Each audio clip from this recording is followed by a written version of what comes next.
Friends, welcome to my YouTube channel. Friends, current में Delhi metro की 3 लाइनें ऐसी हैं जो कि हरियाणा को जोड़ती हैं। चौथी लाइन अभी इस पे कंस्ट्रक्शन का काम स्टार्ट होना बाकी है, वो है रेड लाइन। फ्रेंड्स, जो 3 लाइनें हरियाणा को जोड़ती है उनमें सबसे पहली लाइन है आपकी येलो लाइन जो कि गुड़गांव को जोड़ती है।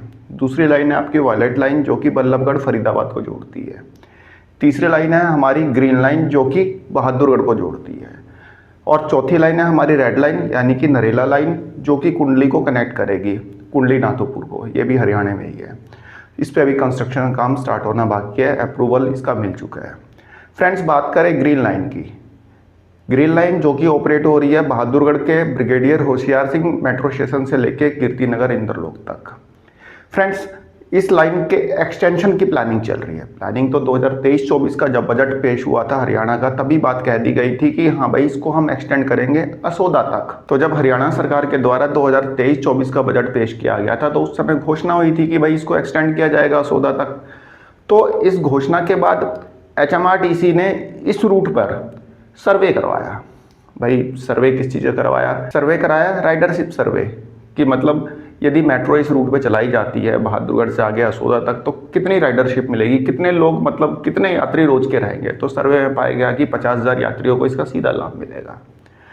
तो HMRTC के सर्वे में यह पता चला कि हाँ भाई 50,000 यात्रियों को डायरेक्ट लाभ मिलेगा। इसके अलावा साथ साथ इस लाइन के बन जाने से सांपला और रोहतक की भी दूरी जो है घटेगी। और इस लाइन के बन जाने से KMP और हरियाणा ऑर्बिटल रेल कॉरिडोर को भी सीधी कनेक्टिविटी मिलेगी। तो कहने का मतलब कि 50,000 लोगों को डायरेक्ट लाभ मिलेगा और इसके अलावा हज़ारों लोग ऐसे हैं जिनको कि इनडायरेक्ट लाभ मिलेगा। जैसे किसी को KMP जाना है, किसी को हरियाणा ऑर्बिटल रेल कॉरिडोर में जाना है, वहाँ से ट्रेन पकड़नी है, चाहे वहाँ से अपना कार्ट्रेज लोड करवाना है, कुछ भी कराना है। कहने का मतलब कि कनेक्टिविटी मिलेगी।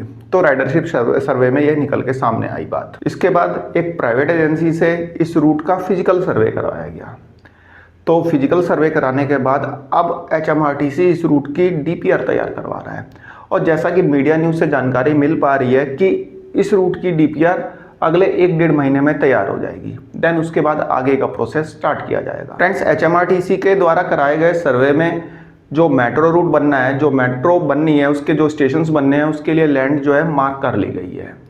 और बस अब इंतजार किया जा रहा है कि कब DPR कंप्लीट हो और कब इसमें आगे का प्रोसेस स्टार्ट किया जाए। फ्रेंड्स, इस मेट्रो एक्सटेंशन के तहत सांखोल, उद्योगनगर, HSIDC, जाखोदा, HPCL और असोदा 6 स्टेशन बनाए जाएंगे। फ्रेंड्स, DPR बनने के बाद ही आगे का प्रोसेस स्टार्ट होगा। बाकी इस सर्वे में जो यूटिलिटी शिफ्टिंग करनी है, जैसे कि कहीं बिजली के पोल आ रहे हैं, कहीं पाइपलाइन आ रही है, कहीं गैस की पाइप आ रही है, कहीं पानी की पाइप आ रही है, तो ये यूटिलिटी शिफ्टिंग के लिए भी सारी मार्किंग हो गई है कि कौन कौन सी यूटिलिटी शिफ्ट की जाएगी, कौन कौन सी चीज़ें बीच में आएंगी जिनको हटाया जाएगा। बस DPR का इंतजार है। DPR जैसे ही तैयार होगी यूटिलिटी शिफ्टिंग का काम भी स्टार्ट होगा, इसका टेंडर वगैरह निकाले जाएंगे।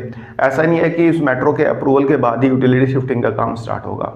जो रूट अभी अप्रूव भी नहीं हुए वहाँ पे भी यूटिलिटी शिफ्टिंग हो रही है। जैसे कि आपने देखा होगा ये RRTS में यूटिलिटी शिफ्टिंग का काम उसके टेंडर निकाले गए थे, जो करनाल वाली RRTS है। तो यूटिलिटी शिफ्टिंग का काम भी स्टार्ट हो जाएगा। बस जो लेटेस्ट न्यूज़ यही है कि हाँ भाई 1-1.5 महीने में इस रूट की DPR तैयार हो जाएगी। देन आगे का प्रोसेस स्टार्ट किया जाएगा। तो फ्रेंड्स, फर्दर इससे रिलेटेड कोई अपडेट मिलती है तो आपको बता ही दूंगा।